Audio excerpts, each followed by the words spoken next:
آمنوا اتقوا الله حق تقاته ولا تموتن إلا وأنتم مسلمون يا أيها الناس اتقوا ربكم الذي خلقكم من نفس واحدة وخلق منها زوجها وبث منهما رجالا كثيرا ونساء واتقوا الله الذي تساءلون به والأرحام إن الله كان عليكم رقيبا يا أيها الذين آمنوا اتقوا الله وقولوا قولا سديدا يصلح لكم أعمالكم ويغفر لكم ذنوبكم ومن يطع الله ورسوله فقد فاز فوزا عظيما أما بعد فإن أصدق الحديث كتاب الله وخير الهدي هدي محمد صلى الله عليه وسلم وشر الأمور محدثاتها فإن كل محدثة بدعة وكل بدعة ضلالة.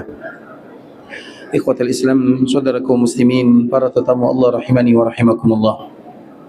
Alhamdulillah, Allah Subhanahu wa taala kembali memberikan kemudahan, kesempatan, kesehatan kepada kita bersama, sehingga dengannya kita masih bisa bersua berjumpa di dalam Masjid Rasulullah sallallahu alaihi wasallam, dan tujuan kita bersama tidak lain tidak bukan adalah ingin beribadah dan mendapatkan ampunan dari Allah Subhanahu wa taala.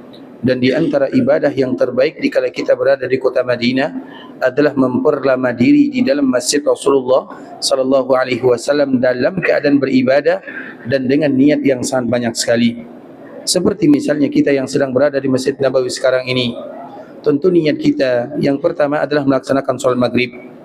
Kemudian niat kita yang kedua adalah melaksanakan salat isya, dan kita ingin menunggu isya, dan orang yang menunggu satu salat kepada salat berikutnya, maka mereka dihitung sebagai orang yang sedang salat, dan malaikat senantiasa berdoa kepada Allah untuknya. Kemudian dikala kita berada di sini, niatnya adalah untuk beriktikaf, karena iktikaf itu maknanya adalah orang yang berdiam diri di dalam masjid, baik dalam waktu yang singkat atau dalam waktu yang lama. Kemudian juga di antara niat kita di sini adalah untuk bertemu dengan saudara-saudara kaum muslimin, untuk memperkuat keimanan dan ukhuwah. Kemudian juga di antara niat kita di sini adalah untuk mendengarkan ayat-ayat Allah dan juga hadis-hadis Rasulullah sallallahu alaihi wasallam. Semua niat tersebut harus kita ingat dan harus kita bayangkan dan harus kita tekadkan dalam hati kita bersama untuk mendapatkan pahala dan keutamaan yang disebutkan oleh Allah Subhanahu wa taala dan dijanjikan oleh Rasulullah sallallahu alaihi wasallam. Dan di antara salah satu niat dan tujuan kita berada di sini adalah untuk mendengarkan ayat-ayat Allah Subhanahu wa taala dan juga hadis-hadis Rasulullah sallallahu alaihi wasallam. Kemudian ikhwatul Islam, tidak lupa pula kita senantiasa mengingatkan kepada diri kami pribadi dan juga kepada kaum muslimin untuk senantiasa memperbanyak mengucapkan salam dan salawat kepada Rasulullah sallallahu alaihi wasallam. Karena Rasulullah sallallahu alaihi wasallam adalah manusia yang terbaik. Rasulullah sallallahu alaihi wasallam adalah manusia yang paling dicintai oleh Allah Azza wa Jalla. Rasulullah sallallahu alaihi wasallam adalah manusia yang paling mencintai umatnya dan nabi yang paling sayang kepada umatnya. Sehingga dengannya Allah Subhanahu wa taala menyebutkan di dalam Al-Qur'an, laqad ja'akum rasulun min anfusikum. Telah datang kepada kalian seorang nabi, seorang rasul dari diri kalian. Di dalam qiraah yang syadzah, maknanya qiraah yang syadz, qiraah yang keluar daripada qiraah yang kita kenal dengan qiraah sab'ah atau yang kita kenal dengan qiraah asyrah. Ada lagi yang namanya qiraah syadzah, artinya tidak terlalu kuat, namun itu juga sebahagian ulama menjadikan sebagai isti'nas, penguat daripada dalil yang ada. Salah satu qiraatnya adalah anfas. Laqad ja'akum rasulun min anfusikum. Itu adalah bacaan yang selalu kita dengarkan. Tapi dalam qiraah syadzah ini dibaca dengan anfas. Anfas itu maknanya adalah telah datang kepada kalian salah seorang nabi yang terbaik dalam segala sisi. Daerahnya yang terbaik, bangsanya yang terbaik, kemudian bahasanya yang terbaik, keturunannya terbaik, semuanya terbaik untuk baginda Rasulullah sallallahu alaihi wasallam. Maka itu makna daripada kalimat anfas. Allah Subhanahu wa taala menyebutkan laqad ja'akum rasulun min anfusikum. Telah datang kepada kalian seorang nabi dari diri kalian. Itu kalau kita baca anfusikum. Tapi kalau anfasikum maknanya yang terbaik. Sehingga Nabi sallallahu alaihi wasallam semuanya terbaik. Daerah Nabi Mekah dan Madinah terbaik. Bahasa Nabi bahasa Arab yang terbaik. Daerah kelahiran Nabi dan daerah wafatnya Nabi itu yang terbaik. Keturunan Nabi sallallahu alaihi wasallam yang terbaik. Semuanya terbaik untuk Nabi sallallahu alaihi wasallam. Itu disebut dengan anfasikum. Kemudian apa sifat Nabi sallallahu alaihi wasallam? Azizun alaihi ma anitum. Di antara sifat Nabi itu, Nabi merasa sedih, merasa berat untuk memberikan beban yang berat kepada umatnya. Sehingga dengan itulah ikhwatul Islam, karena sifat mulia ini, Nabi tidak ingin memberatkan kita sebagai umatnya. Maknanya ibadah ini bukan untuk membebani, tapi itu adalah bentuk kasih sayang Allah Subhanahu wa taala kepada hambanya. Sehingga Allah Subhanahu wa taala menyebutkan azizun alaihi ma anittum, merasa berat terhadap apa yang memikul kalian. Sehingga dengannya agama Islam ini adalah agama yang paling singkat amalannya, paling singkat umurnya, tapi pahala yang diberikan sangatlah banyak sekali. Salah satu contohnya dikala kita berada di Masjid Nabawi. Ketika kita berada di Masjid Nabawi, semua amal ibadah dilipat gandakan, semuanya tanpa terkecuali. Al-Quran yang kita baca tak sama dengan kita baca Quran di luar. Kemudian hadis yang kita baca tak sama dengan kita baca hadis di luar, semuanya. Tapi berapa tidak disebutkan secara pasti. Bahkan ibadah solat pun ikhwatul Islam, ini ibadah solat yang selalu dilakukan oleh kaum muslimin. Berapa pahalanya dikala kita melakukan di Masjid Nabawi? Berapa pahala solat dikala kita solat di sini? Pahalanya ikhwatul Islam tidak 1000, tapi lebih daripada 1000. Lebih daripada 1000 itu berapa kira-kira? Allahu alam. Artinya kita tahu atau tak tahu? Kita juga tak tahu. Maknanya perkara solat pun kita tak tahu berapa pahala yang disebutkan oleh Nabi sallallahu alaihi wasallam. Nabi hanya menyebutkan kadar minimal. Artinya minimal yang kalian dapatkan adalah 1000. Tapi maksimal berapa? Sesuai dengan bagaimana kita bermunajat kepada Allah Subhanahu wa taala. Sesuai dengan ukuran tumakninah, kesempurnaan ibadah. Maknanya ikhwatul Islam, itu merupakan di antara hadiah dari Allah untuk Nabi sallallahu alaihi wasallam. Umurnya singkat tapi pahalanya berlipat. Ibadahnya sedikit tapi pahalanya sangat banyak diberikan oleh Allah Subhanahu wa taala, dan itu tidak didapatkan kecuali untuk umat Nabi sallallahu alaihi wasallam. Dan itulah makna azizun alaihi ma anittum. Nabi itu merasa berat terhadap apa yang menyusahkan kalian. Artinya Nabi tidak ingin menyusahkan umatnya. Maka tidak ada ibadah yang menyusahkan umat. Kalau ada ibadah yang menyusahkan, berarti itu bukan, bisa jadi yang salah bukan ibadahnya, tapi tata cara beribadahnya. Bisa dipahami ikhwatul Islam? Makanya Nabi sallallahu alaihi wasallam tidak pernah memerintahkan kita banyak beribadah, tapi tepat kita beribadah. Contoh misalnya, dulu ada 3 orang yang datang ingin berjumpa dengan Nabi sallallahu alaihi wasallam. Kemudian dikala mereka sampai di Madinah, mereka berasal dari luar Madinah. Dikala mereka sampai di Madinah, mereka mencari rumah Nabi sallallahu alaihi wasallam. Kemudian pada waktu itu mereka tak jumpa dengan Nabi sallallahu alaihi wasallam. Mereka tak bertemu dengan Nabi sallallahu alaihi wasallam, tapi mereka bertemu dengan istri Nabi, dengan Ummahatul Mukminin, Ibunda Aisyah radhiyallahu taala anha. Kemudian dikala berjumpa dengan Ibunda Aisyah, mereka bertanya bagaimana kehidupan dan ibadah Nabi. Mereka bertanya tentang solat malam Nabi. Mereka bertanya tentang ibadah puasa Nabi. Mereka bertanya tentang keluarga Nabi. Maka Ibunda Aisyah radhiyallahu taala anha menjelaskan solat malam Nabi. Nabi sallallahu alaihi wasallam lepas Isya tidur. Kemudian Nabi tidaklah melakukan solat malam kecuali sepertiga malam terakhir. Kemudian dikala mendengarkan kalimat ini, maka ada sebahagian di antara mereka mengatakan, kenapa Nabi sallallahu alaihi wasallam tidak solat malam dari Isya sampai subuh? Itu istilahnya, ka'annahum taqalluha. Seolah-olah mereka menganggap remeh dan menganggap sedikit ibadah yang dilakukan oleh Nabi sallallahu alaihi wasallam. Kemudian yang kedua, mereka bertanya tentang puasa Nabi sallallahu alaihi wasallam. Nabi berpuasa sebagaimana kita ketahui, yaitu puasa Senin Kamis, Ayyamul Bid, dan Nabi sallallahu alaihi wasallam tidak pernah berpuasa setiap hari kecuali yang wajib. Itu adalah ibadah yang dilakukan oleh baginda Rasulullah sallallahu alaihi wasallam. Kemudian orang yang bertiga ini kembali mengatakan ka'annahum taqalluha, seolah-olah mereka menganggap sedikit ibadah Nabi sallallahu alaihi wasallam. Kemudian begitu juga yang terakhir, artinya mereka menganggap bahwa ibadah Nabi itu biasa-biasa. Pada akhirnya mereka bertiga ini pulang karena mereka tak berjumpa dengan Nabi sallallahu alaihi wasallam. Kemudian ketika Nabi sallallahu alaihi wasallam balik ke rumah, Nabi bertemu dengan Ibunda Aisyah. Kemudian Aisyah menyampaikan, ya Rasulullah, tadi ada 3 orang mengatakan ini dan itu. Maka apa kata Nabi sallallahu alaihi wasallam? Amma ana, adapun saya, artinya adapun ibadah yang saya lakukan, di malam hari saya tidur, kemudian di akhir malam saya bangun. Kemudian saya berpuasa, saya juga berbuka, tidak berpuasa sepanjang masa. Kemudian saya juga punya keluarga. Faman raghiba an sunnati falaysa minni. barang siapa yang keluar daripada tuntutan Nabi sallallahu alaihi wasallam tersebut, maka mereka bukan berasal dari Nabi atau sunnah Nabi sallallahu alaihi wasallam. Dari sini para ulama menjelaskan ikhwatul Islam, Nabi sallallahu alaihi wasallam tidak pernah melakukan salat malam mulai dari Isya sampai subuh. Nabi sallallahu alaihi wasallam hanya melakukan salat malam sepertiga malam terakhir. Maknanya kalau ada umat yang melakukan salat malam dari Isya sampai subuh mereka tidak tidur, berarti ketahuilah itu bukan agama Nabi sallallahu alaihi wasallam.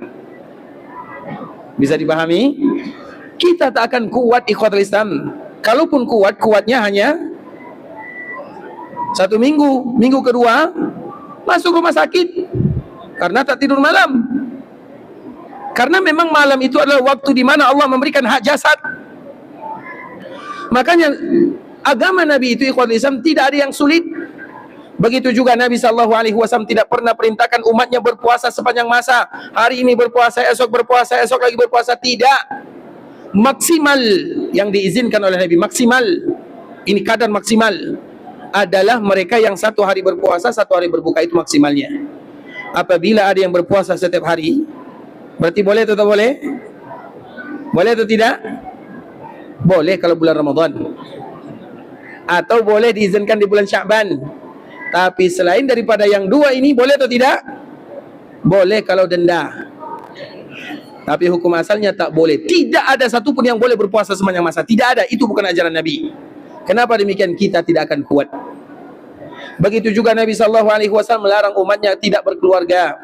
Karena yang satunya mengatakan, kalau saya berkeluarga, punya anak, punya istri, saya nanti lalai dari Allah Azza wa Jal. Mereka membuat saya lalai jauh dari Allah Azza wa Jal. Maka Nabi mengatakan, amma ana atazawwajun nisa.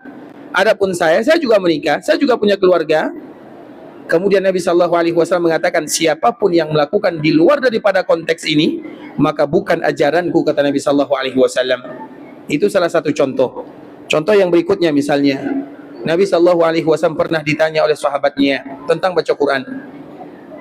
Kemudian Nabi SAW mengatakan, baca Quran wirdul yaumi, karena Quran itu disebut dengan wirid. Al-Quran itu disebut dengan wirid.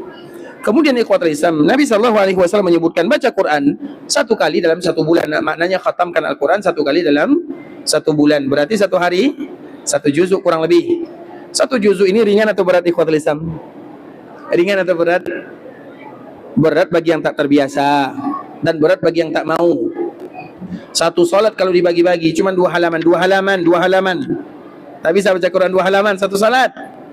Macam mana ini ikhwatul Islam? Faman arada sa'adah, siapapun yang ingin bahagia maka bacalah Al-Quran yaumi, setiap hari, wirdul yaumi, maka disebut dengan wirdul yaumi. Makanya 1 juzuk 1 hari itu adalah perkara yang mudah. 1 juzuk 1 hari. Kita baca Facebook berapa halaman 1 hari?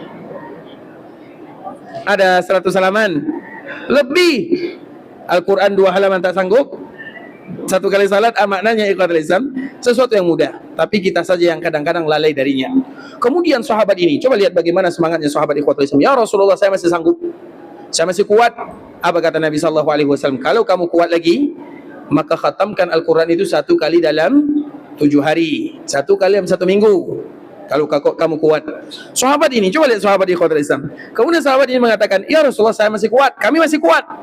Maka Nabi SAW mengatakan, kalau kamu masih kuat, maka khatamkan Al-Quran 1 kali dalam 3 hari. Berarti 1 hari 10 juzuk. Kemudian ikhwatul Islam, apa kata sahabat ini? Ya Rasulullah, saya masih kuat.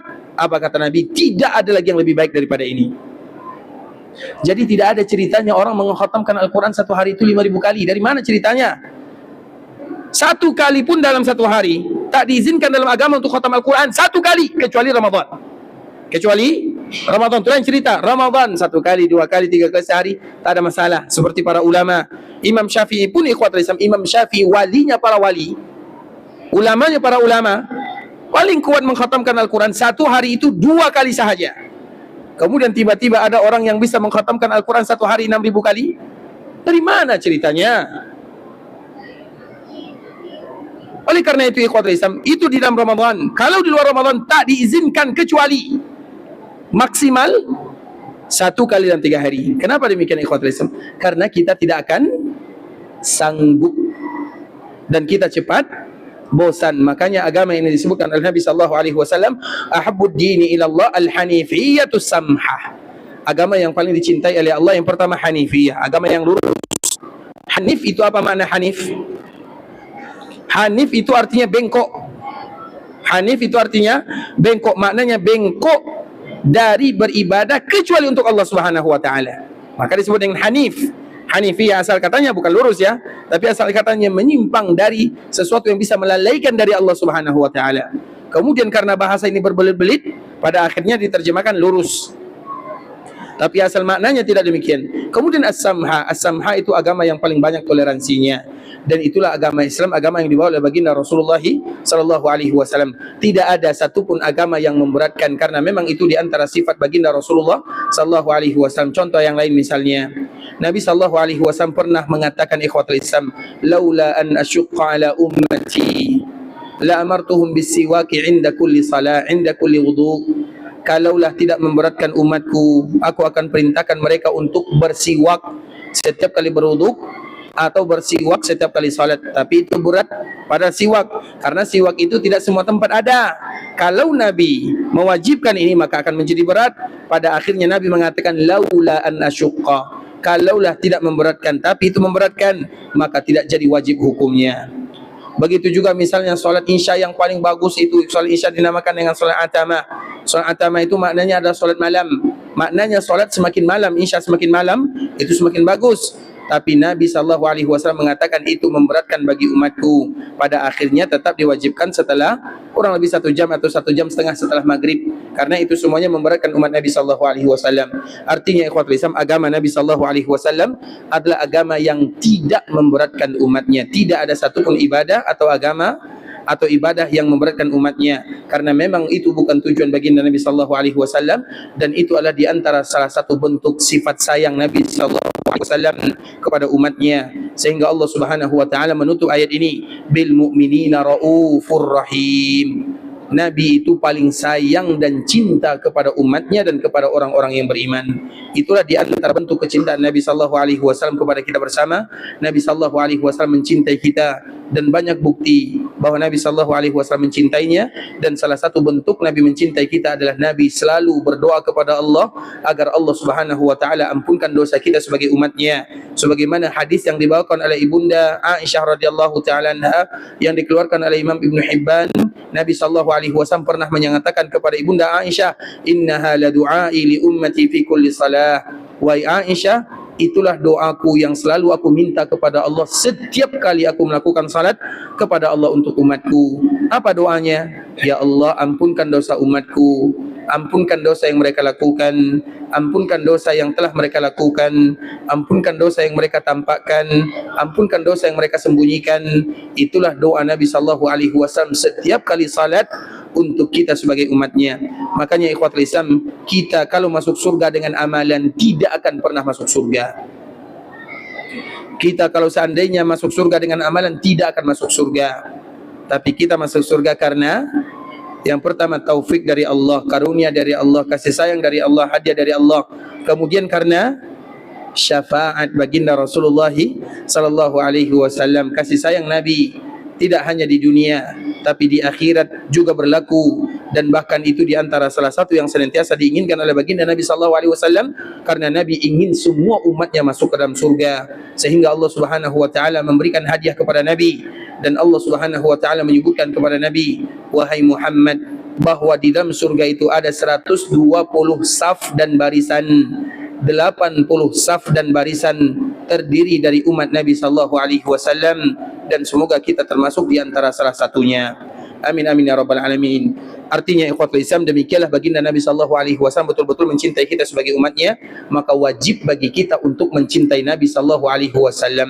Pertanyaannya ikhwatul Islam, sudah berapa lama atau sudah berapa faktanya, buktinya kita mencintai Nabi sallallahu alaihi wasallam? Mencintai Nabi sallallahu alaihi wasallam kebanyakan kaum muslimin hanya dengan lisan dan kata-kata sahaja, tapi tanpa ada buktinya. Orang yang mencintai Nabi sallallahu alaihi wasallam ikhwatul Islam adalah orang yang membuktikan cintanya. Salah satu bukti orang mencintai Nabi adalah mempelajari tentang kehidupan Nabi. Itu bukti pertama. Maknanya kalau kita belum belajar membaca sejarah Nabi, berarti cinta kita masih cinta yang dipertanyakan, cinta palsu namanya. Karena orang yang mencintai orang lain pasti akan mengetahui siapa yang dia cintai. Maka siapapun yang mengatakan dirinya cinta Nabi, pelajarilah sejarah kehidupan perjuangan Nabi, mulai dari Nabi lahir sampai Nabi wafat. Kemudian orang yang mencintai Nabi sallallahu alaihi wasallam, maka mereka akan mempelajari agama Nabi sallallahu alaihi wasallam. Artinya mereka yang tak belajar agama berarti mereka tak cinta Nabi namanya, walau setiap hari mereka mengatakan kami cinta Nabi. Orang yang cinta Nabi sallallahu alaihi wasallam akan mencintai apapun yang dicintai oleh Nabi sallallahu alaihi wasallam. Siapapun yang mencintai Nabi, maka mereka akan mencintai semua yang dicintai oleh Nabi.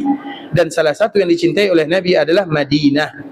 Makanya kemarin kita menyebutkan ikhwatul Islam, di antara salah satu nama Madinah adalah Al-Habibah, Al-Mahbubah.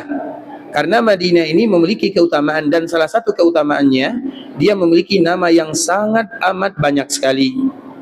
Madinah disebut dengan Madinah, disebut dengan Thabah, Tibah, Darul Iman, Darul Hijrah, Darul Abrar, Darul Akhyar, Darul Sunnah, Baitul Ilmi, Al-Habibah, Al-Mahbubah, Al-Mahfudhah, Akkalatul Qura, Akkalatul Buldan, Zatu Nakhlin, Baladur Rasul, Al-Asimah, Al-Amin, Al-Balad, Al-Qura, banyak lagi. Siapa yang bisa mengulang nama-nama Madinah? Itu adalah di antara nama-nama Madinah. Itu masih sedikit ikhwatul Islam. Karena di antara salah satu keutamaan kota Madinah, dia memiliki banyak nama. Bahkan Imam An-Nawawi rahimahullahu ta'ala menyebutkan, tidak ada nama yang paling banyak di dunia ini, sebuah daerah, kecuali Makkah dan Madinah. Bahkan para ulama, salah satunya Samhudi, salah seorang ahli sejarah, menyebutkan Madinah itu punya 96 nama. Di dalam kalimat yang lain, para ulama menyebutkan lebih daripada 100 nama untuk kota Madinah. Karena di antara salah satu tradisi Arab ikhwatul Islam, sesuatu yang mulia ditunjukkan dari namanya. Semakin itu mulia, maka semakin banyak namanya. Bisa dipahami? Sesuatu akan menjadi mulia dari nama. Maka nama itu penting. Dan sesuatu menjadi mulia, misalnya tempat ini mulia, maka dia akan memiliki nama yang banyak. Nama yang banyak, maka itu menunjukkan kemuliaannya. Makanya yang paling mulia apa ikhwatul Islam? Siapa yang paling mulia? Siapa yang paling mulia? Siapa yang paling mulia? Siapa yang paling mulia? Allah. Makanya berapa nama Allah Azza wa Jal? Berapa? 99. Nama Madinah lebih 100, nama Allah 99. Macam mana? Bisa dipahami? Nama Madinah saja lebih daripada 100. Kemudian nama Allah 99. Macam mana? Siapa yang bisa jawab? Berarti lebih mulia Madinah? Berarti kita yang salah. Bisa dipahami? Makanya Allah Subhanahu wa ta'ala memiliki nama yang tidak terhitung. Makanya ada salah satu kalimat curhat yang paling indah. Kalimat curhat ini ikhwatul Islam mesti dihafal bagi siapapun yang ingin curhat dan bercerita kepada Allah Azza wa Jal. Bahkan itu disebut dengan awal muqaddimah di dalam berdoa kepada Allah Azza wa Jal. Siapapun yang ingin berdoa, dan semua kita datang ke sini untuk berdoa, terutama di Masjid Nabawi, terutama di Makkah Al-Mukarramah, dikala kita beribadah, semua kita akan berdoa. Dan ketahuilah, ini adalah kalimat yang paling indah dikala kita mengawali cerita kita dengan Allah Azza wa Jal. Karena berdoa itu seolah kita bercerita, meminta, bercurhat, bercerita kepada Allah Azza wa Jal. Ya Allah, saya lemah, berikan kekuatan. Ya Allah, saya terzalimi, bantu saya. Ya Allah, saya berada dalam kesusahan, tolong saya. Bukankah itu namanya bercerita dan meminta tolong kepada Allah Azza wa Jal? Maka sebelum kalimat ini keluar, baca kalimat ini, kalimat yang terindah. Allahumma inni abduk wabnu abdik wabnu amatik, nasiyati biyadik, madin fiya hukmuk, adlun fiya qada'uk, as'aluka bikulli ismin huwa lak, سميت به نفسك أو أنزلته في كتابك أو علمته أحدا من خلقك أو استأثرت به في علم الغيب عندك أن تجعل القرآن ربيع قلبي ونور صدري وذهاب غمي وهمي. Ada yang hafal? Ini mesti dihafal. Ini kalimat curhat seorang muslim kepada, atau seorang hamba kepada Allah Subhanahu wa ta'ala. Kalimat ini ikhwatul Islam, kalimat yang akan membuat pintu-pintu langit terbuka. Ketika pintu langit terbuka, maka di saat itulah doa-doa yang kita panjatkan akan sampai kepada Allah dan dikabulkan oleh Allah Subhanahu wa ta'ala. Maka disebut dengan pembuka doa atau curhat kita kepada Allah Subhanahu wa ta'ala. Sudah hafal? Sudah? Allahumma inni abduk wabnu abdik wabnu amatik. Ya Allah, saya ini adalah hambamu, saya ini adalah anak hambamu, Saya ini hanya melaksanakan perintahmu. Nasiyati biyadik, ubun-ubunku berada di tanganmu. Madin fiyya hukmuk, hukummu telah berlalu kepadaku. Adlun fiyya qada'uk, takdir dan qadamu sangat adil terhadap diriku. As'aluka bikulli ismin huwa lak, aku meminta kepadamu ya Allah dengan semua nama yang kau punya. Sammaita bihi nafsak, yang mana nama tersebut engkau yang beri nama, engkau yang memberikan dirimu nama. Karena nama Allah, yang memberikan nama Allah untuk Allah adalah Allah Azza wa Jalla, bukan kita. Sammaita bihi nafsak au anzaltahu fi kitabik, atau yang engkau turunkan di dalam Al-Quran. Di dalam Al-Quran saja ikhwatul Islam, nama Allah itu lebih daripada 200. Di dalam Al-Quran itu nama Allah lebih daripada 200. Au anzaltahu fi kitabik au 'allamtahu ahadan min khalqik, atau engkau ajarkan kepada sebagian makhlukmu, terutama kepada para nabi. Au ista'sarta bihi fi ilmil ghaibi indak, atau nama-nama yang tidak engkau turunkan, tidak engkau ajarkan, tapi engkau simpan di sisimu. Berarti berapa jumlah nama Allah? Di dalam Al-Quran saja berapa tadi kita sebutkan? Masa 99? Bisa dipahami? Iya, jadi 99 itu yang apa? 99 itu adalah hadiah dari Allah Subhanahu wa taala bagi yang bisa menghafalnya. Faman ahsaha dakhalal jannah. Siapa yang menghafal 99 ini, maka dia masuk surga. Bukan berarti nama Allah 99, tapi Allah ingin memudahkan kita untuk menghafalnya. 99 ini kalau kalian hafal maka kalian masuk surga. Tapi bukan berarti Allah punya nama 99. Jelas sampai di sini? Jelas semuanya?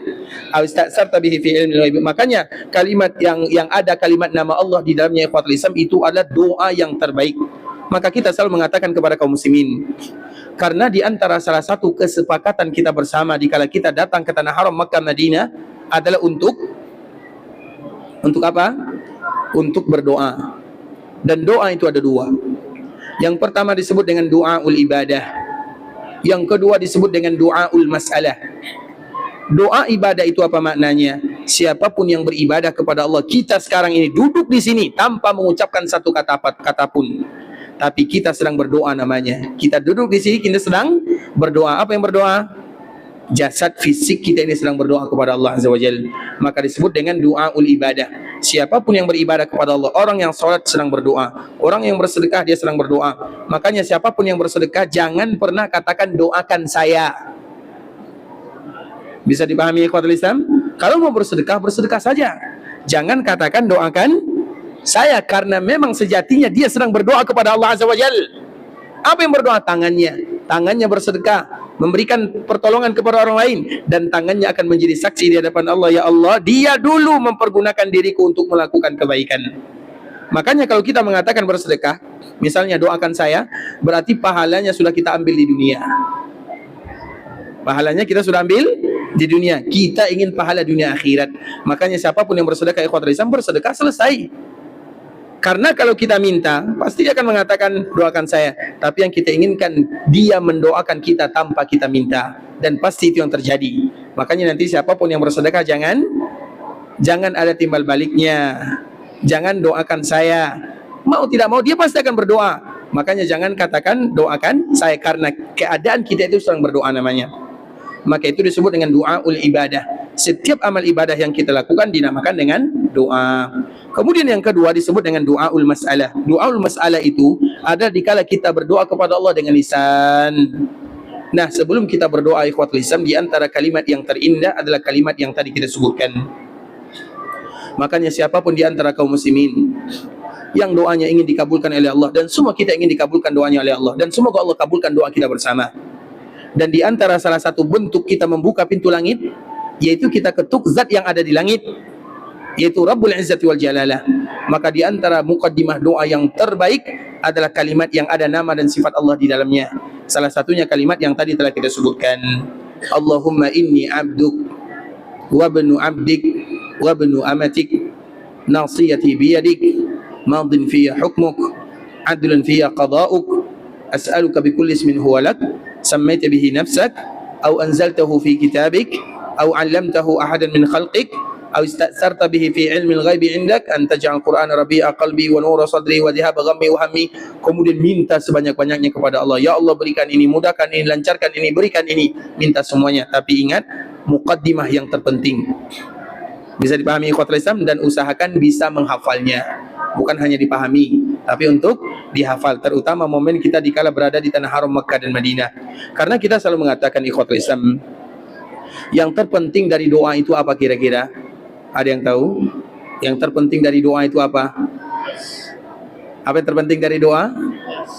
Yang terpenting dari doa itu adalah pujian kepada Allah Subhanahu wa taala. Kalau ikhlas itu sudah pasti, ya. Ikhlas itu sudah pasti. Insyaallah semua kita berdoa ya. Ada orang yang berdoa depan kamera di sini? Nggak ada ya?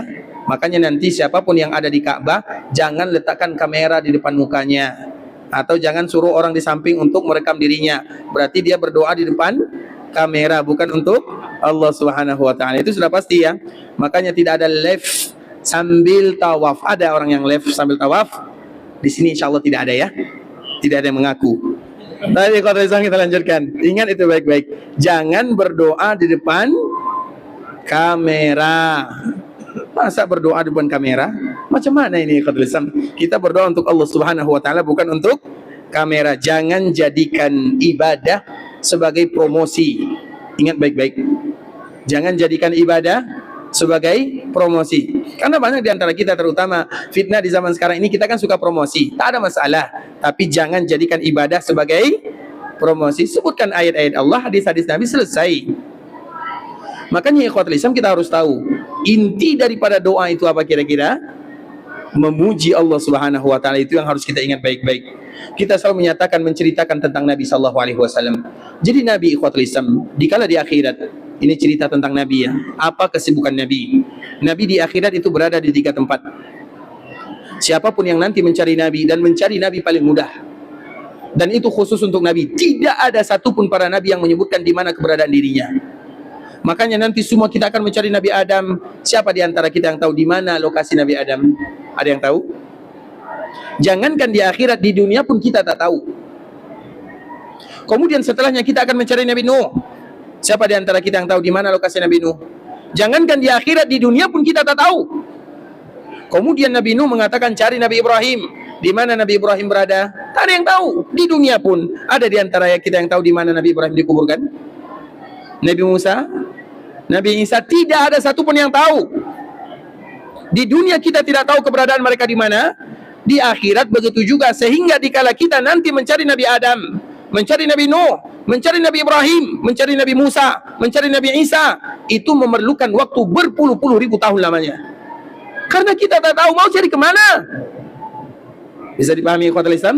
Satu-satunya Nabi yang kita tahu, dan ini merupakan di antara bonus dari Allah Azza wa Jal untuk kita sebagai umat Nabi. Di dunia kita tahu Nabi di mana, di akhirat kita juga tahu Nabi di mana sallallahu alaihi wasallam. Di dunia Nabi di mana? Di dunia Nabi di mana? Di sini, di Madinah. Sehingga siapapun yang datang ke kota Madinah, mesti bagi mereka berziarah ke perkuburan Nabi. Semua kita tahu di mana Nabi dikuburkan. Nabi dikuburkan di mana? Di Madinah, di dalam kamar ibunda Aisyah radhiyallahu taala anha. Semua kita tahu. Bahkan itu merupakan di antara kewajiban kita yang datang ke kota Madinah berziarah ke perkuburan Nabi sallallahu alaihi wasallam. Tapi yang terpenting jangan lupa doanya. Assalamualaikum ya Rasulullah wa rahmatullahi wa barakatuh. Sallallahu wasallama wa baraka alaika wa jazaka afdala ma jaza nabiyan an ummati. Ini selalu kita ulang-ulang ya. Sudah hafal doa berziarah ke perkuburan Nabi? Sudah hafal atau belum? Assalamualaikum ya Rasulullah wa rahmatullahi wa barakatuh. Sallallahu wasallama wa baraka alaika wa jazaka afdala ma jaza nabiyan an ummati. Sudah hafal? Sudah hafal atau belum? Yang tidak hafal saya doakan supaya dia umrah berkali-kali, supaya dia nanti hafal doanya. Ini mesti ikhwatul Islam, hafal doa berziarah ke perkuburan Nabi. Maknanya kaum muslimin, bukan hanya kaum muslimin, semua manusia yang ada di dunia, mereka semuanya tahu di mana Nabi di dunia. Nabi berada di Madinah, dan Nabi akan berada di Madinah untuk selama-lamanya sampai kiamat terjadi. Nabi tidak akan pernah keluar dari Madinah. Ingat itu baik-baik. Dan ini selalu kita menyebutkan, Nabi tidak akan pernah berada di luar Madinah. Tidak ada ceritanya Nabi berada di Mauritania, atau Nabi berada di Indonesia, atau Nabi berada di mana lagi? Biasanya Nabi sering berada di mana ikhwatul Islam? Nabi berada di Madinah, dan untuk selama-lamanya Nabi akan berada di Madinah. Karena itu janji Allah, janji Nabi kepada penduduk Madinah. Nabi tidak akan pernah keluar dari Madinah untuk selama-lamanya. Maknanya ikhwatul Islam, kita tahu Nabi di mana di dunia, dan kita juga tahu nanti di akhirat Nabi di mana. Nabi-nabi yang lain yang tadi kita cari, kita tak tahu di mana lokasinya, di mana tempatnya. Tapi Nabi Muhammadun sallallahu alaihi wasallam, dia bagi tahu. Kalau nanti kalian ingin cari saya di akhirat, cari di 3 tempat. Yang pertama, Nabi berada di Sirat. Kemudian sahabat Anas bin Malik radhiyallahu taala anhu kembali bertanya, "Ya Rasulullah, kalau kami tak jumpai kamu di Sirat, kemana kami akan cari? Di mana engkau?" Maka Nabi sallallahu alaihi wasallam mengatakan, "Aku akan berada di mizan, di timbangan." Kemudian sahabat Anas bin Malik kembali bertanya, "Kalau kami tak jumpakan dirimu di timbangan, di mana kamu berada?" Maka Nabi sallallahu alaihi wasallam mengatakan, "Aku berada di telaga." Karena disinilah Nabi sallallahu alaihi wasallam, di telaga Nabi, atau di timbangan, atau di Sirat. Kenapa Nabi berada di sini? Nabi itu ibarat, ini contoh di dalam kehidupan dunia ya. Kalau kita punya anak, kemudian kita antarkan sekolah, apa yang biasanya dilakukan oleh orang tua? Apalagi yang masih sekolah tadika, sekolah rendah, sekolah apa namanya, TK. Biasanya apa yang dilakukan oleh orang tuanya? Di antara anak sekolah kemudian diperhatikan, ditengok, dikontrol. Seperti itulah Nabi memperlakukan kita sebagai umatnya. Kenapa Nabi berada di telaga? Karena itu adalah langkah awal kita akan berada di sana semuanya. Dan Nabi seolah-olah menyediakan minuman di sana. Karena pertama kali kita dibangkitkan, semua kita haus, sebagaimana hausnya kita pertama kali dilahirkan ke dunia. Maka tempat Nabi pertama adalah di telaga, dan itu adalah awal perjumpaan kita dengan Nabi sallallahu alaihi wasallam. Kemudian setelahnya di mana? Di mizan. Mizan itu timbangan. Karena semua kita akan ditimbang. Apa yang ditimbang? Semuanya. Yang ditimbang itu semuanya. Yang pertama ditimbang catatannya. Setiap kita punya catatan, dan catatan itu akan ditimbang. Yang kedua, yang akan ditimbang amalannya. Jadi amalan kita itu nanti juga akan ditimbang. Dan yang ketiga, apa yang ditimbang? Kitanya akan ditimbang. Kita juga akan ditimbang. Jadi bukan hanya catatannya, tapi semuanya. Catatannya ditimbang, amalannya ditimbang, dan kita juga ditimbang. Makanya di antara salah satu, ini sedikit cerita ya. Mohon maaf kalau ada yang tersinggung ya. Dan semoga tidak ada yang tersinggung. Makanya Nabi sallallahu alaihi wasallam pernah mengatakan, ikhwatul Islam, nanti akan datang di akhirat manusia yang besar. Yang besar itu maknanya yang apa, bahasa yang besar ya? Apa bahasa kitanya? Gemuk ya. Mohon maaf ya bagi yang besar ya. Tapi tidak ada timbangan, nilai timbangan di sisi Allah Subhanahu wa taala. Makanya dalam sebuah cerita, ikhwatul Islam, mohon maaf ya. Bisa dimaafkan? Kalau bisa dimaafkan, kami lanjutkan ceritanya. Kalau tak dimaafkan, tak usah kami ceritakan. Karena ini bisa menyebabkan hati sakit. Tapi ikhwatul Islam, di zaman Umar bin Khattab radhiyallahu taala anhu, dia sedang berjalan di kota Madinah. Tiba-tiba Umar radhiyallahu taala anhu melihat ada salah seorang laki-laki dari kalangan sahabatnya, ada kelebihan di perutnya. Kelebihan perut apa namanya biasanya? Buncit ya. Dia ada kelebihan perut. Kemudian Umar menepuknya. Ma hadza ya fulan? Apa ini wahai fulan? Maka orang yang mengatakan barokah, barokah ya Umar. Barokah itu maknanya tambahan. Karena perutnya bertambah dari biasanya, maka disebut dengan barokah. Apa kata Umar? Bal huwa azab. Tapi itu adalah, mohon maaf ya. Kemudian Umar bin Khattab radhiyallahu taala menyebutkan, dikala orang ini mengatakan ini barokah wahai Umar, wahai Amirul Mukminin, tidak, itu adalah azab.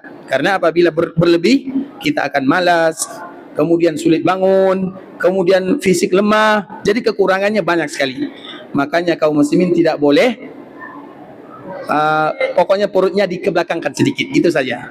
Apapun bahasanya ya. Baik, kita lanjutkan. Kenapa demikian? Karena nanti semuanya akan ditimbang.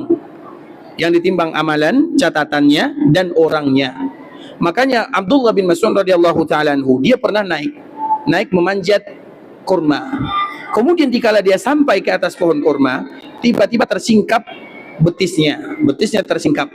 Karena pada waktu itu angin kencang, jadi tersingkap betisnya. Kemudian semua yang melihatnya tertawa, karena betis Abdullah bin Mas'ud itu kecil.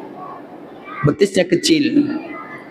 Kemudian dikala para sahabat tertawa, ya biasalah tertawa spontan, bukan sengaja mengejek ikhwatul Islam, tapi spontan. Ada kadang-kadang kita melihat sesuatu, kemudian spontan. Kemudian apa kata Nabi sallallahu alaihi wasallam? Ketahuilah, berat daripada betis Abdullah bin Mas'ud ini lebih berat di sisi Allah Subhanahu wa taala dibandingkan dengan bukit Uhud di dalam surga. Berapa berat bukit Uhud? Kita selalu mengatakan kalimat ini. Bukit Uhud itu panjangnya 7 kilo. 7 kilo ya. Yang kita ziarah itu hanya sebagian kecil dari bukit Uhud. Kemudian lebarnya itu 3 kilo. Jadi panjangnya 7, lebarnya itu adalah 3. Tingginya itu 1 kilo kurang lebih. Kami pernah bertanya kepada kawan-kawan yang pernah menaiki bukit Uhud, kurang lebih menghabiskan waktu 1,5 jam sampai 2 jam. Ada di sini yang naik bukit Uhud? Tapi sebagian kawan-kawan kami yang naik, mereka mengatakan kurang lebih menghabiskan waktu 1,5 atau sampai 2 jam. Artinya tinggi kualitas 1 kilo. Dan beratnya itu kurang lebih 450 miliar ton. 450 miliar. Coba bayangkan apa hadis Nabi sallallahu alaihi wasallam. Sesungguhnya betis Abdullah bin Mas'ud ini lebih berat di sisi Allah dibandingkan dengan bukit Uhud. Jadi bukit Uhud itu standar ikhwatul Islam. Yang sholat jenazah dapat pahala 1 bukit Uhud. Yang sholat jenazah di Masjid Nabawi dapat pahala lebih daripada 1000 bukit Uhud. Makanya jangan sesuatu yang berkaitan dengan bukit Uhud dan dibandingkan oleh Nabi dengan bukit Uhud, karena kebanyakan kaum muslimin yang datang ke kota Madinah, mereka nampak mana bukit Uhud. Bukit Uhud itu besar, tinggi, luas, panjang, dan beratnya tadi telah kita sebutkan. Makna dari hadis ini ikhwatul Islam berarti Abdullah bin Mas'ud itu juga nanti ditimbang dan betisnya lebih berat di sisi Allah daripada bukit Uhud. Makna yang ditimbang itu semuanya. Nah, dikala ditimbang banyak yang selamat, banyak yang tak diselamat, maka Nabi di sana untuk memperhatikan umatnya. Kemudian yang terakhir ikhwatul Islam, ini adalah yang paling berat, lebih berat daripada timbangan yang kita sebut dengan sirat. Sirat itu ikhwatul Islam adalah jembatan di mana semua kaum muslimin akan berada di sana. Dan sirat itu atau jembatan itu ada 2. Yang pertama, sirat sebelum surga atau sirat yang menentukan surga atau neraka. Yang kedua, sirat hisab yang kedua, ada namanya qantarah. Sama-sama dinamakan dengan jembatan. Tapi yang paling berat adalah sirat ini, karena sirat ini banyak yang gagal di sana. Sedangkan qantarah, jalan yang kedua, jembatan yang kedua, itu semuanya pasti selamat. Hanya saja sirat itu ada sebelum seseorang masuk dalam surga, atau qintarah yang kedua. Jadi ada sirat, ada qintarah. Terjemahnya sama-sama disebut dengan jembatan. Makanya nanti kita pandai-pandai cara menterjemahkan ini.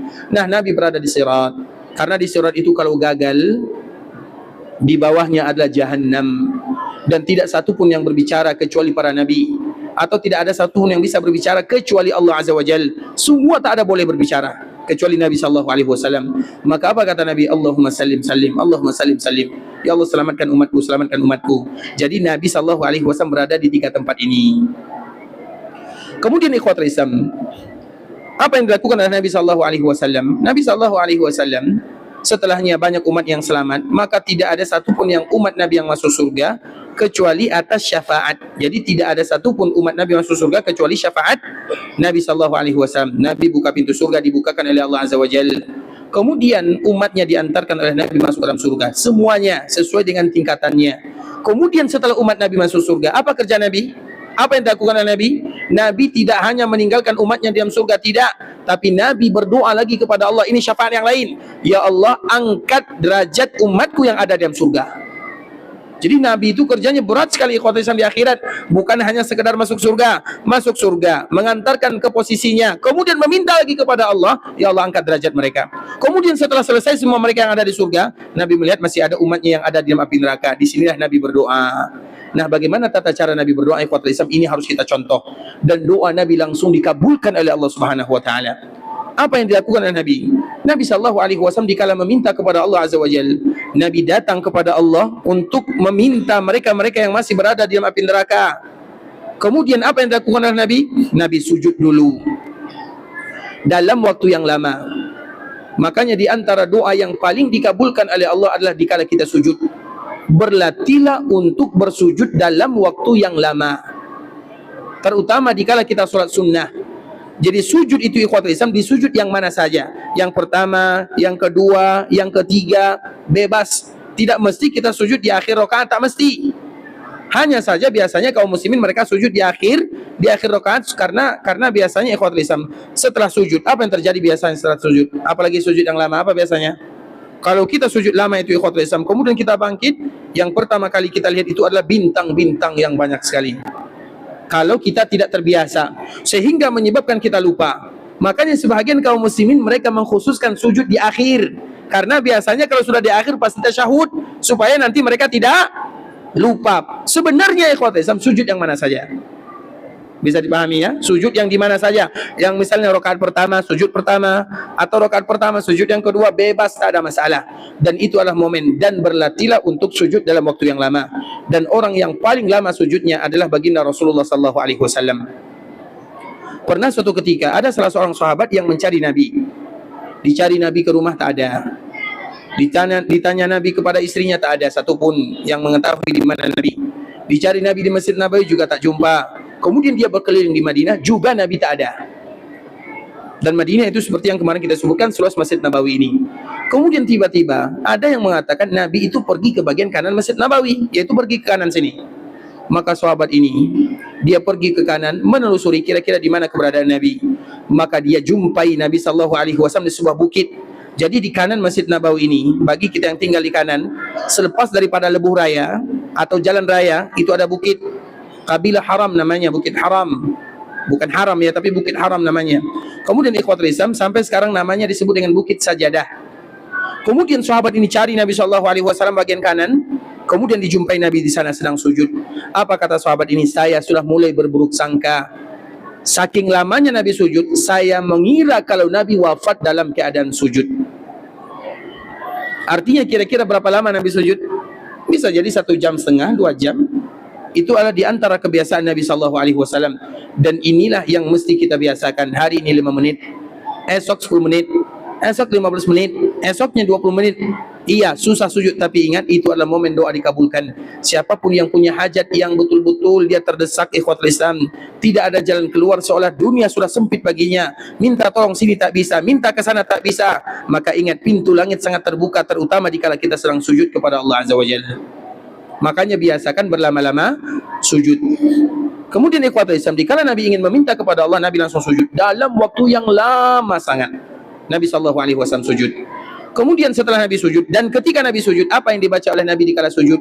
Bacaan Nabi hanya memuji dan memuja Allah sahaja.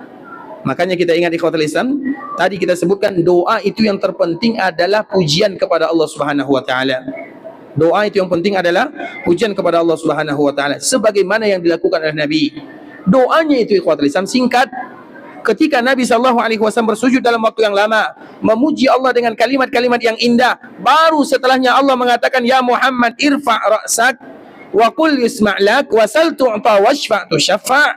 Wahai Muhammad, angkat kepalamu. Selesai kamu sujud, angkat kepalamu. Katakan, minta, aku akan dengarkan. Minta, aku akan kabulkan. Berikan syafaat, aku akan izinkan. Kemudian setelah Nabi bangkit dari sujudnya, Nabi hanya meminta satu kata, ummati. Permintaanku satu ya Allah, yaitu umatku yang masih ada di dalam api neraka. Langsung pada waktu itu juga dikabulkan oleh Allah Azza wa Jalla. Maknanya ikhwatul Islam, siapapun di antara kita yang ingin doanya dikabulkan oleh Allah, lakukan sebagaimana yang dilakukan oleh Nabi. Dan di antara salah satunya adalah sujud. Kemudian dalam sujud itu banyak memuji Allah. Itu yang terpenting dalam doa. Dan itulah momen kita dikala kita berada di Haram Makkah Madinah. Waktu kita sujud itu lama banyak. Dikala orang misalnya jam 8, jam 9 orang semuanya sudah pergi. Ada yang pergi ziarah, ada yang istirahat, ada yang ke sana. Kita berada di Masjid Nabawi. Dikala orang tidak ada, kita sujud dalam waktu yang lama, berdoa kepada Allah, puji dengan pujian yang sangat indah. Kalau kita doa kita ingin dikabulkan oleh Allah, lakukan seperti mana yang dilakukan oleh baginda Nabi sallallahu alaihi wasallam. Itu yang terpenting. Jadi doa itu ikhwatul Islam, doa itu belakangan, meminta itu belakangan. Kalau kita pujian sedikit tapi permintaannya banyak, kemudian kita mengatakan, ya Allah, kenapa doaku tidak dikabulkan? Bukan berarti Allah tak mau mengabulkan, kita tak pandai. Makanya kita sebutkan secara ringkas ikhwatul Islam, siapapun yang ingin berdoa kepada Allah Azza wa Jalla, baca kalimat ini. Urutannya sedikit demi sedikit. Walaupun tidak berurut, tidak ada masalah. Tapi sertakan kalimat-kalimat ini di dalamnya. Yang pertama, memuji Allah Azza wa Jalla. Alhamdulillah. Dan pujian yang sangat indah itu ikhwatul Islam. Allahumma lakal hamdu kullu. walakal mulku kullu biyadikal khairu kullu ilaika yurja'ul amru kullu alaniyatuhu wa sirru ahlun an tuhmad innaka ala kulli syai'in qadir. Itu pujian yang terindah kepada Allah Azza wa Jalla. Kemudian setelahnya bersolawat kepada Nabi sallallahu alaihi wasallam. Bersolawat itu baca solawat yang terpanjang yang terbaik, dan solawat yang terbaik adalah solawat Ibrahimiyah. Allahumma salli ala Muhammad wa ala ahli baitihi wa ala azwajihi wa dhurriyyatihi kama sallaita ala Ibrahim wa ala ali Ibrahim innaka Hamidum Majid. Allahumma barik ala Muhammad wa ala ahli baitihi wa ala azwajihi wa dhurriyyatihi kama barakta ala Ibrahim wa ala ali Ibrahim innaka Hamidum Majid. Itu yang kedua. Yang ketiga, kita baca Sayyidul Istighfar. Allahumma anta rabbi la ilaha illa ant khalaqtani wa ana 'abduka wa ana ala ahdika wa wa'dika mastata'tu a'udzu bika min syarri ma sana'tu abu'u laka bi ni'matika 'alayya wa abu'u bi dhanbi faghfir li fa innahu la yaghfiru dzunuba illa ant. Kemudian kalimat yang tadi kita sebutkan, Allahumma inni 'abduk wa ibnu 'abdik wa ibnu amatik nasiyati bi yadik ila akhirih. Ini tadi telah kita sebutkan. Kemudian kita ucapkan lagi ikhwatul Islam, Allahumma inni as'aluka bi anni ushiduka bi annaka antallahu la ilaha illa ant al-ahadus samadul ladzi lam yalid wa lam yulad wa lam yakul lahu kufuwan ahad. Kemudian kita baca lagi, Allahumma inni as'aluka bi anna lakal hamdu la ilaha illa ant wahdaka la syarika lak al-mannan badi'us samawati wal ardi ya dzal jalali wal ikram ya hayyu ya qayyum. Kemudian kita baca lagi, ya hayyu ya qayyum bi rahmatika astaghits aslih li sya'ni kulla wa la takilni ila nafsi tarfat ain. Kemudian kita baca lagi, Allahumma inni ashku dha'fa quwwati wa qillata hilati wa hawani 'alan nas ya arhamar rahimin. Kemudian kita baca semua nama Allah yang kita hafal, baru setelahnya kita berdoa kepada Allah. Itu yang mesti kita lakukan dan dilakukan oleh kaum muslimin. Sudah hafal doa mukadimahnya? Ada yang hafal? Berapa tadi itu? Ada berapa kalimat yang tadi kita baca, kita ajarkan? Ada 6 atau ada 7? 6 atau 7? Kalau tidak bisa menghafal sedikit, hafal yang banyak. Itu baru kita berdoa kepada Allah Azza wa Jalla. Jadi selama ini kita hanya langsung meminta kepada Allah. Kita lupa kepada zat mana yang kita meminta. Dan bagaimanapun ikhwatul Islam, kita berharap semoga Allah Subhanahu wa taala kabulkan semua doa dan permintaan kita bersama. Tapi pandai-pandailah kita berdoa kepada Allah Azza wa Jalla. Tapi ikhwatul Islam, mungkin pembahasan kita kali ini kita cukupkan sampai di sini. Bagi ada yang ingin bertanya, maka kami persilahkan. Baik, sila.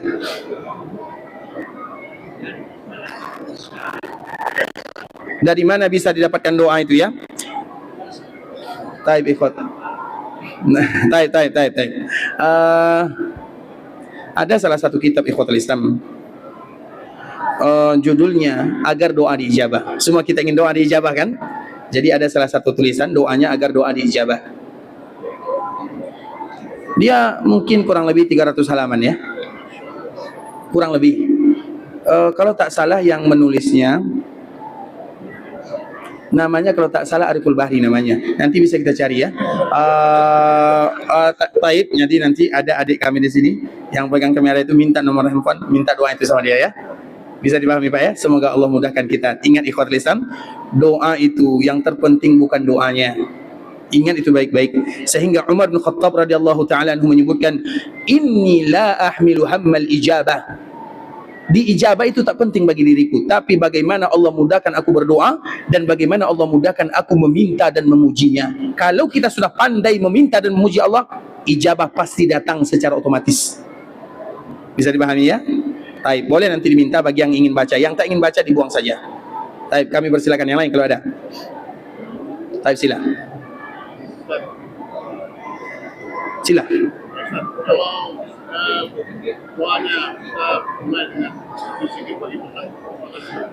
Doanya dikala kita mulai dengan zikir pagi petang, kita itu baca zikir pagi petang atau berdoa? Yang mana memuji Allah Azza wa Jal? Iya, semuanya memuji Allah Azza wa Jal. Tapi ada pujian-pujian yang Nabi SAW mengatakan, seperti misalnya tadi kita menyebutkan Nabi SAW, ikhwatul Islam, dia dikala dia sedang berada di Masjid Nabawi, tiba-tiba ada salah seorang sahabat yang mengatakan kalimat ini, Allahumma inni as'aluka bi anni ushhiduka bi annaka antallahu la ilaha illa ant al-ahadus samadul ladzi lam yalid wa lam yulad wa lam yakul lahu kufuwan ahad. Nabi mendengarkan kalimat ini seolah-olah arasy Allah Azza wa Jalla bergoyang, bergoncang. Kemudian apa kata Nabi? Laqad sa'alallaha bismil a'zam. Orang ini telah meminta kepada Allah dengan nama Allah yang paling agung, yang paling mulia. Alladzi idza du'iya bihi ajab wa idza su'ila bihi a'ta. Siapapun yang berdoa dengan kalimat ini, mengawali doa dengan kalimat ini, pasti didengarkan dan pasti dikabulkan. Itu kata Nabi sallallahu alaihi wasallam. Otomatis kita semuanya ingin doa kita didengarkan oleh Allah Azza wa Jalla. Belum lagi dengan doa-doa yang lain. Seperti misalnya kita juga berlindung kepada Allah Azza wa Jalla. Allahumma inni a'udzubika min ilmin la yanfa'. Ya Allah, aku berlindung kepadamu dari ilmu yang tak bermanfaat. Wa min qalbin la yakhsha, dari hati yang tidak mau khusyuk. Wa min ainin la tadma'. Wa min ainin la tadma', dari mata yang tak mau menangis. Wa min du'a illa yusma', dari doa yang tak didengarkan. Wa a'udzubika min haula'il arba', dan aku berlindung kepadamu dari 4 perkara ini. Atau dalam riwayat yang lain, wa min du'ain la yustajabulah, aku juga berlindung kepadamu ya Allah dari doa yang tidak diijabah. Itu yang harus kita lakukan ikhwatul Islam. Karena semua kita ingin diijabah doanya, tapi kita lupa apa kewajiban kita sebagai seorang hamba yang meminta kepada Rabbul Izzati wal Jalalah. Dan juga di antara salah satunya ikhwatul Islam, tempat yang mulia. Salah satunya Mekah Madinah. Sekarang kita berada di sana, maka manfaatkan. Belum lagi mengulang-ulang doa. Di antara bentuk doa itu dikabulkan ada diulang. Makanya Nabi kalau meminta kepada Allah, satu doa 3 kali diulang minimal. Namanya saja meminta kan. Kalau meminta berapa kali? Coba minta nasi sama ibu, kemudian lagi ibu misalnya minta nasi sampai kita dibagi. Meminta itu bukan 1 kali, berkali-kali. Makanya Nabi minimal meminta 3 kali. Belum lagi waktunya, belum lagi momennya, banyak sekali ikhwatul Islam.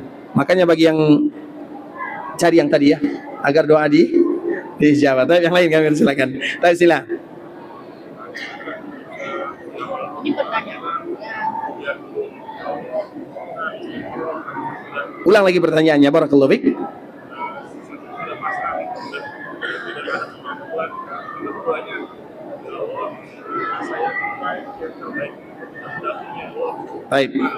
Taib, kita sudah pasrah dan kita mengatakan ya Allah berikan yang terbaik kepadaku. Itu pasrah namanya.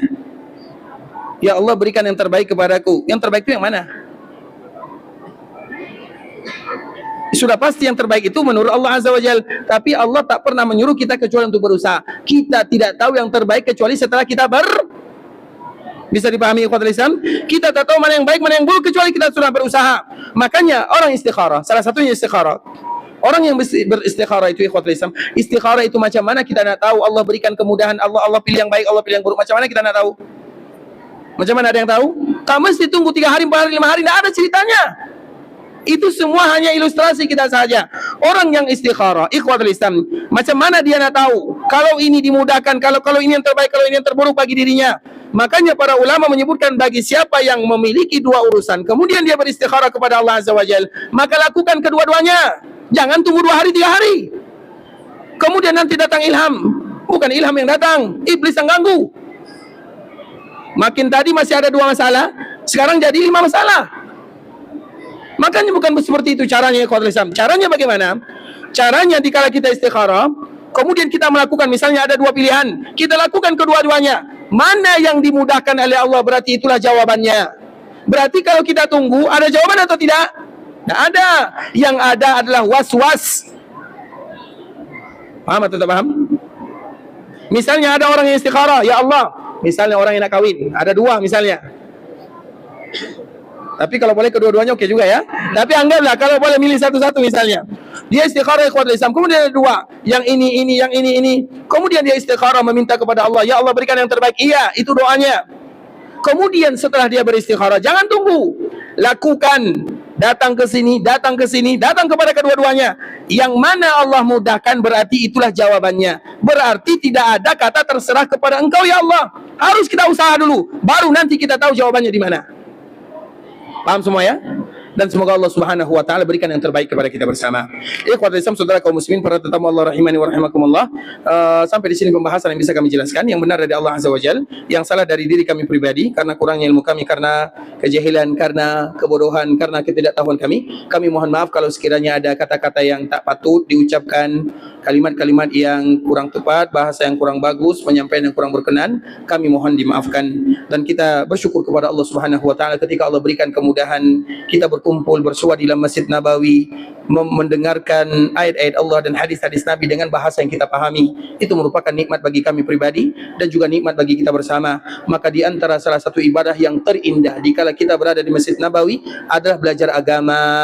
Nabi mengatakan siapapun yang belajar agama atau mengajarkan agama di dalam Masjid Nabawi, maka dia sama dengan orang yang sedang berjihad di jalan Allah Subhanahu wa taala. Semoga Allah ampunkan dosa kita bersama, dosa orang tua kita, keluarga kita, saudara-saudari kita dan seluruh kaum muslimin. Kalau ada di antara kita yang ingin pergi ke Mekah untuk beribadah, semoga Allah kabulkan, semoga Allah Subhanahu wa taala terima semua amal ibadahnya. Allah kabulkan setiap doa dan permintaannya. Dijadikan umrahnya adalah umratan mabrurah wa sa'yan mashkura wa dzamban maghfura. Kalau ada di antara kita yang ingin pulang ke kampung halaman meninggalkan Mekah dan Madinah, semoga Allah berikan kemudahan dalam perjalanannya, dilancarkan segala urusannya, kembali lagi bersua berjumpa dengan keluarga yang ditinggalkan dalam keadaan sehat walafiat, dan semoga Allah senantiasa memberikan kepada kita umur panjang, rezeki, kemudahan, keberkahan untuk selalu kembali ke tanah haram, beribadah dan beribadah kepada Allah Subhanahu wa taala.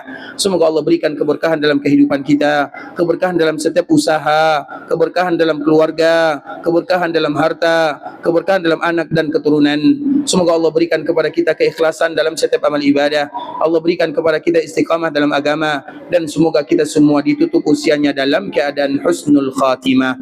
Amin amin ya rabbal alamin. Subhanakallahumma bihamdika asyhadu an la ilaha illa anta astaghfiruka wa atubu ilaik. Wa sallallahu wa sallim ala nabiyyina wa habibina wa khalilina wa sayyidina Muhammadin wa ala alihi wa sahbihi wa sallam tasliman katsira. Assalamualaikum warahmatullahi wabarakatuh. Mohon maaf ya.